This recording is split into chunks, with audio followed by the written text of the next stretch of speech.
नमस्कार मित्रों, आप सब लोगों को सादर जय जगत। आज हम जिन विषयों के ऊपर बातचीत करने के लिए आपके बीच में इस वीडियो के माध्यम से आए हैं वो खास करके बिहार के पलायन के संबंध में है। बिहार में एक तरीके से अप्राकृतिक पलायन है। पूर्ववर्ती बहुत दिनों से आप देख रहे होंगे कि बिहार के 38 जिलों में सबसे ज्यादा बिहार के सहरसा, सुपौल, मधेपुरा, अररिया, पूर्णिया, सारण, सिवान, गोपालगंज, इन तमाम जिलों से सबसे डिजास्टर के रूप में आप पलायन की त्रासदी को देखते रहे हैं। और पिछले 15 साल ये सरकार है, 15 साल से लगातार, और इसके पूर्ववर्ती भी सरकारें रही हैं, लेकिन बिहार के पलायन पर कोई साइंटिफिक वैज्ञानिक दृष्टिकोण के साथ काम हुआ हो ऐसा मुझे नहीं लग रहा है। अगर वैज्ञानिक दृष्टिकोण से बिहार के पलायन के संबंध में काम हुआ होता तो आज हमारे मजदूर जो लोग दूसरे प्रदेशों में जाते हैं और प्राकृतिक रूप से पलायन करके जाते हैं, उनको पलायन करके जाने की जरूरत नहीं होती। मैं वैज्ञानिक दृष्टिकोण से इसलिए मैं बोल रहा हूं कि चूंकि यहाँ पर पलायन को रोकने के लिए युद्ध स्तर पर कोई रणनीति नहीं बनाई गई, इसके कारण सबसे ज्यादा पलायन हुआ इन प्रदेशों से। और आज जब देश में तालाबंदी है तो तालाबंदी के कारण सबसे ज्यादा अगर कोई पीड़ित, परेशान और शिकार है तो बिहार के अन्य प्रदेशों में गए हुए मजदूर हैं। और मजदूर जिस तरह की त्रासदियों को झेल रहे हैं, उस त्रासदियों को देखने के बाद हर संवेदनशील आदमी के आंखों से आंसू निकल आता है। हर आदमी यह सोचने पर विवश हो जाता है कि आखिर बिहार से ही इतना ज्यादा पलायन क्यों है। अन्य राज्य भी ये बात पूछते हैं कि आखिर बिहार में कोई क्यों नहीं इस बिंदु पर काम हुआ है। तो निश्चित तौर पर एक आप सब लोग को ये लगता होगा कि इंडस्ट्रीज यहाँ पे नहीं है। मुझे भी ऐसा लगता है कि इंडस्ट्रीज नहीं है, इसकी वजह से एक ये पक्ष हो सकता है कि पलायन का रहा है। लेकिन दूसरा मैं एक सवाल बहुत गंभीरता पूर्वक उठाना चाहता हूं, जिसमें सरकार से ज्यादा समाज को मैं जवाबदेह मानता हूं। और समाज को इसलिए जवाबदेह मानता हूं कि चूंकि यहाँ के जो मजदूर पलायन करके दूसरे प्रदेशों में जाते हैं, उनके अंदर अच्छा हुनर होता है, काम करने की ललक होती है और रोटी जो उनकी भूख को कम करने में सहायक बनती है। लेकिन आप सब लोग देखेंगे कि बिहार के लोग बिहार में क्यों काम नहीं करना चाहते हैं। इसका महत्वपूर्ण कारण सांस्कृतिक कारण है। ये कारण है कि यहाँ के आदमी जब यहाँ काम करता है तो उसे उस तरह का माहौल नहीं मिलता है जिसको मिलना चाहिए था। एक तो मैं मानता हूं कि यहाँ सांस्कृतिक रूप से काम करने वालों को जितना सम्मान मिलना चाहिए उतना नहीं मिल पाता है।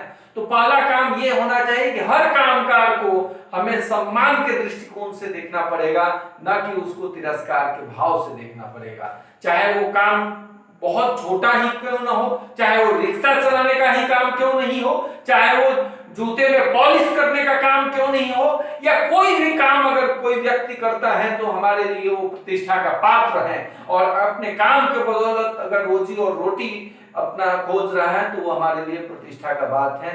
तो मैं इस वीडियो के माध्यम से आप सब लोगों को एक सांस्कृतिक लड़ाई लड़ने के लिए आप सब लोगों से निवेदन करता हूं। दूसरी बात कि आज बिहार के लोगों को एक भीष्म प्रतिज्ञा करनी पड़ेगी, और वो भीष्म प्रतिज्ञा इस रूप में होनी चाहिए कि बिहार में हम स्थानीय स्तर पर रहेंगे, स्थानीय स्तर पर रोजगार को सृजित करेंगे, और स्थानीय स्तर के जो भी हमारे रोजगार का काम होगा उन्हीं में अपने जीवन बसर खोजेंगे।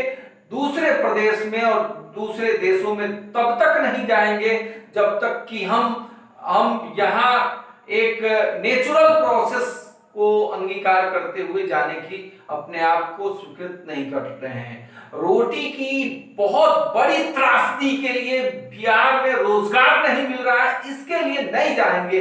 इसको अननेचुरल पलायन करते हैं, ये एक डिजास्टर की तरह है बिहार में। इसलिए आप सब लोगों से निवेदन है कि आप स्व रोजगार की तरफ खुद को आगे बढ़ाइए। और रोजगार का एक बहुत बड़ा जो क्षेत्र है वो इंडस्ट्री से भी बड़ा है, वो है खेती आधारित रोजगार। अगर खेती आधारित रोजगार के सृजन में अगर हम सब लोग कामयाब होंगे तो निश्चित तौर पर हम ज्यादा से ज्यादा रोजगार का सृजन करेंगे। और खेती के पूरे प्रोसेस को अगर आप देखेंगे, पूरे चक्र को अगर आप देखेंगे, तो खेती की निर्भरता को आगे बढ़ाने के लिए उसको रोजगार के दूसरे, तीसरे, चौथे आयामों के साथ हम सब लोगों को जोड़ना पड़ेगा। तो आप खेती से उत्पादन जो सामग्री है, उन सामग्रियों को बाजार के साथ जो हम लोग जोड़ने की दिशा में प्रयत्न करेंगे, तो एक तो रोजगार का व्यापक स्तर का क्षेत्र जो है खेती और किसानी है, और उसको हम नई तरह से अगर साइंटिफिक तरीके से, वैज्ञानिक दृष्टिकोण के साथ अगर हम आगे बढ़ाएंगे, तो बिहार में रोजगार का एक व्यापक क्षेत्र खुल सकता है, उसमें व्यापक संभावनाएं हैं।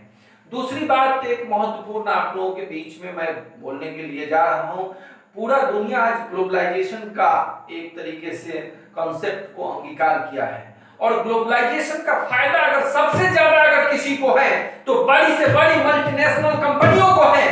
ग्लोबलाइजेशन का फायदा अगर किसी को मिलना चाहिए तो गरीब से गरीब आदमी को मिले, और इसकी रणनीति बनाने के लिए हम सब लोगों को काम करना होगा। और वो काम होगा सबसे पहले कि बिहार से निर्मित चीज बिहार में हम ज्यादा से ज्यादा उपयोग करेंगे। आप देखते हैं कि आपके दैनिक जीवन में उपयोग होने वाली 80% सामान जो है उसका निर्माण हम स्थानीय स्तर पर कर सकते हैं, उसका बाजार हम स्थानीय स्तर पर दे सकते हैं। तो हमें स्थानीय रोजगार के लिए स्थानीय निर्माण को प्राथमिकता देना पड़ेगा, स्थानीय निर्मित वस्तुओं को अपने जीवन में सेवन करना पड़ेगा, और उसको बेहतर से बेहतर बनाने की दिशा में प्रयत्न करना पड़ेगा। बड़ी से बड़ी जरूरत के लिए जरूर हम मल्टीनेशनल कंपनियों की तरफ देखें ताकि समझें, लेकिन अगर हमारी छोटी दैनिक जो चीजों की जरूरत है, मंजन से लेके मच्छरदानी तक रात में सोने के समय, उसका हम निर्माण अगर यहाँ करेंगे, और तो हमको लगता है कि ज्यादा से ज्यादा रोजगार हम सृजित कर पाएंगे। निश्चित तौर पर रोजगार के बहुत सारे आयामों को बिहार वासियों को, हम सब लोगों को सोचना पड़ेगा, और एक भीष्म प्रतिज्ञा के साथ सोचना पड़ेगा कि चाहे कोई भी स्थिति हो जाए, लेकिन बिहार में हम रोजगार को सृजित करेंगे, अपने जीवन को खुशहाल बनाएंगे, दूसरे प्रांतों में तब तक नहीं जाएंगे जब तक कि हम जो है यहाँ एक समृद्ध अपने परिवार को नहीं कर दें, अपने समाज को समृद्ध नहीं कर दें, तब तक हम दूसरे प्रदेश, दूसरे देशों में नहीं जाएंगे। अगर हमारी ऐसी भीष्म प्रतिज्ञा होगी तो निश्चित तौर पर बिहार इस तालाबंदी के बाद भी रोजगार सृजन के क्षेत्र में पलायन को रोक सकता है, यहाँ बेरोजगारी को रोक सकता है। अगर हम बेरोजगारी और पलायन को रोकने में सफल हो गए तो निश्चित तौर पर हमारा जो ऐतिहासिक विरासत है वो ऐतिहासिक विरासत कामयाब होगा, और हर आदमी के जीवन में खुशहाली आएगी। इन्हीं शब्दों के साथ आप सब लोगों से नमस्कार, प्रणाम, धन्यवाद।